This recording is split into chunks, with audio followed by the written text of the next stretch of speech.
তোমরা সবাই কেমন আছো? তো আজকে আমি যাচ্ছি হচ্ছে কলার মোচা পাড়তে। তো তোমরা সবাই ফুল ভিডিওটি দেখতে থাকো, কলার মোচা কীভাবে পরিষ্কার করে গ্রামীণ পদ্ধতিতে রান্না করি। অবশ্যই কিন্তু ফুল ভিডিওটি লাইক দিয়ে দেখবে, ঠিক আছে? তো এখন আমি যাচ্ছি কলার মোচা পাড়তে।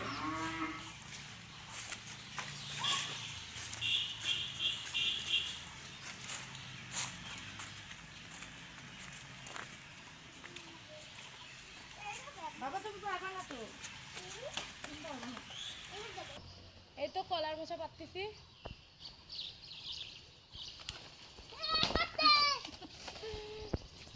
এখন আর একটা পারবো, একটা পারলাম আর একটা পারবো।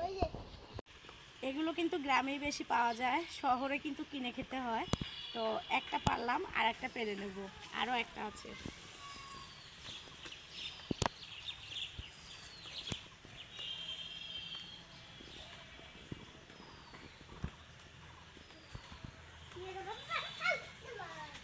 দাদির সাথে দেখা হয়ে গেল, পাতা ঝাড়ু দিতেছে।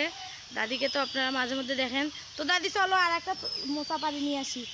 চলো, হ্যাঁ আসো। ভাজি হবে আর ডাল হবে নাকি? ভাজি ভাজি ভাজি হবে।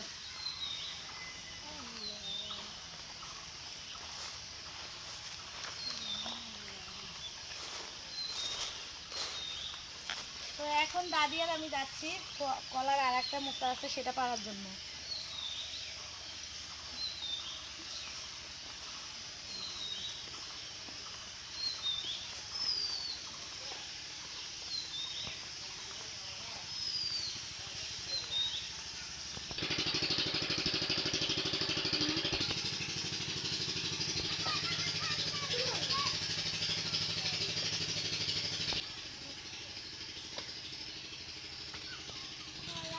এই যে আর একটা কলার থোর আপনাদের ভাইয়া পারতেছে। এটা আসলে আমি হাতও পাবো না, গাছটা অনেক বড়। এই যে থোর বা মোচা দুইটাই আমরা বলি। এই যে পাড়া হয়ে গেছে। তো এই যে দুইটা কলা আর মোচা আজকে রান্না হবে। এই যে এখন আমরা বাড়িতে যাচ্ছি কলার মোচাগুলো নিয়ে। তো কিভাবে পরিষ্কার করবো চলেন দেখি। তো আমরা কলার মোচাগুলো নিয়ে আসলাম। তো এখন কীভাবে পরিষ্কার করে নেব তো দেখতে থাকেন। আর প্রথমে আগে হাতে তেল দিয়ে নেব যাতে যেন আঠাগুলো না লাগে। হাতে আঠা না লাগানোর জন্য আমরা তেলটা দিয়ে দেবো, একটু বেশি করেই দেবো, তাহলে কালো দাগগুলো মরবে না। এটা হচ্ছে গ্রামীণ পদ্ধতিতে কিন্তু কলার মোচা পরিষ্কার করা।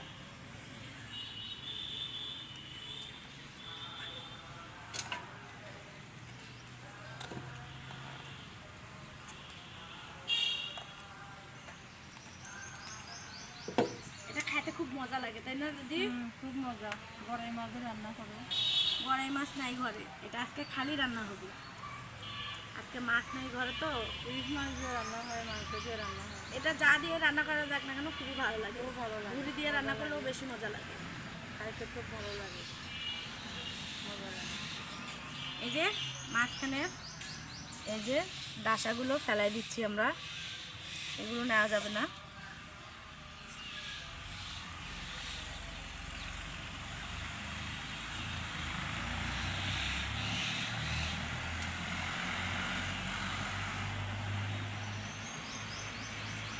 কারণ এগুলো পরিষ্কার করতে কিন্তু 2-3 দিন লাগে, যেহেতু 2টা কলার মোচা। আর একজন তো খুবই করা লাগে না। আর একজন নাই, আর একজন নাই, কোথায় জানি গেছে কাজ করতেছে, সেই জন্য আমরা দুইজনে করতেছি। এই তো কলার মোচা কিন্তু একেবারে খুব সহজে পরিষ্কার করা হয়ে গেছে। তো এখন হচ্ছে কেটে নেব।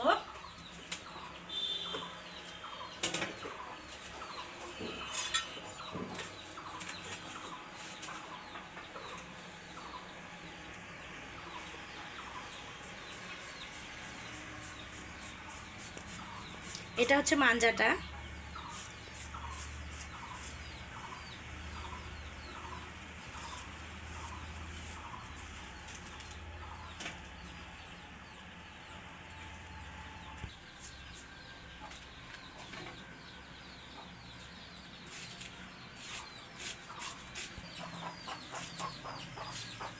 কলার মোচা কাটা হয়ে গেলে সিদ্ধ দিয়ে দেব।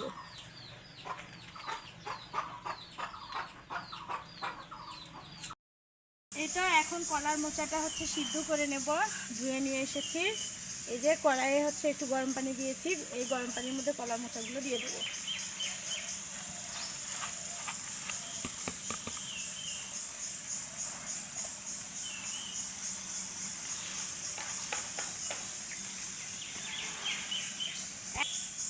এখন হচ্ছে হলুদের গুঁড়া দিয়ে দেবো, যাতে যেন হচ্ছে কলার মোচার যে কষটা ভাবটা থাকে তাহলে সেটা বের হয়ে যাবে।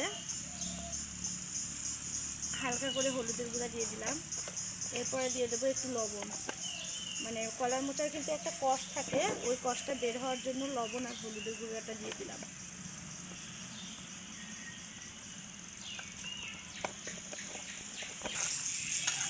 তো আমি একটু হচ্ছে নেড়ে চেড়ে নিলাম, আর এখন হচ্ছে ঢেকে দেবো।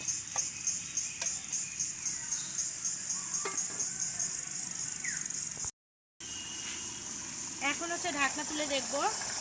এটা দেখেন বরফ চলে আসছে। এখন হচ্ছে নামিয়ে নেব। আমি একটা ডালার ভিতরে ঢেলে নিলাম।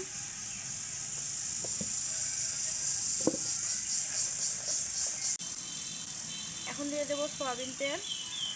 তো কলার মোচারা আপনারা কিন্তু অনেকভাবে রান্না করে খেতে পারেন। তো আমি যেভাবে গ্রামীণ পদ্ধতিতে রান্না করতেছি, এটা হচ্ছে না বেটে আর কি রান্না। কলার মোচার হচ্ছে বড়া হয়, কাবাব হয়, ঠিক আছে। তো আমি আজকে এটা ভাজি মতো করে নেব। একটু ঝালটা বেশি দেবো, যেহেতু রমজান মাস, ঝাল ঝাল খেতে বেশি পছন্দ করে। এরপর দিয়ে দেবো রসুন কুচি,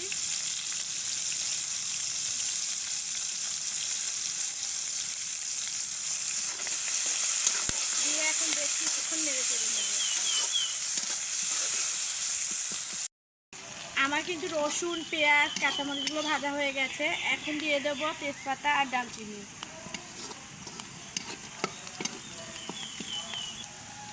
এরপরে দিয়ে দেবো জিরে বাটা। এখন দিয়ে দেবো কলার মোচাগুলো।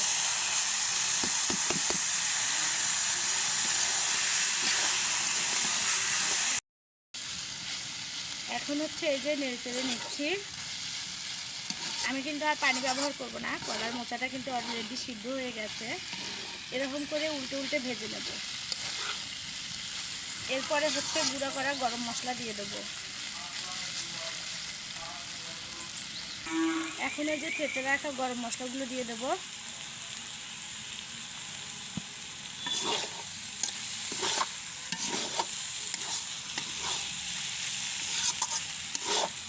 দিয়ে আবারও ভেজে নেব।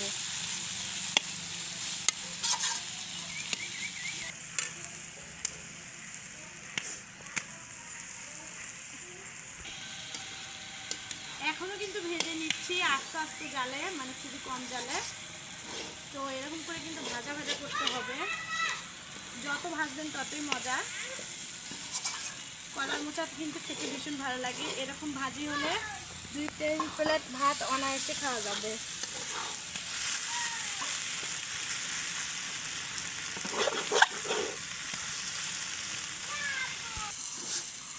আমার কিন্তু ভাজিটা হয়ে গেছে, এখন নামিয়ে নেব।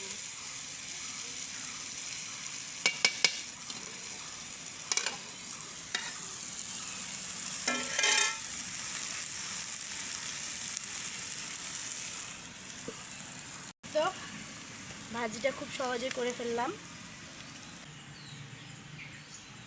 এই যে আমার ভাজিটা হয়ে গেছে। তো আপনারাও চাইলে কিন্তু এভাবে কলার মোচা ভাজি করে খেয়ে দেখতে পারেন, ভীষণ ভালো লাগে। তো আজকে এই পর্যন্তই। সবাই ভালো থাকবেন, সুস্থ থাকবেন। আল্লাহ হাফিজ।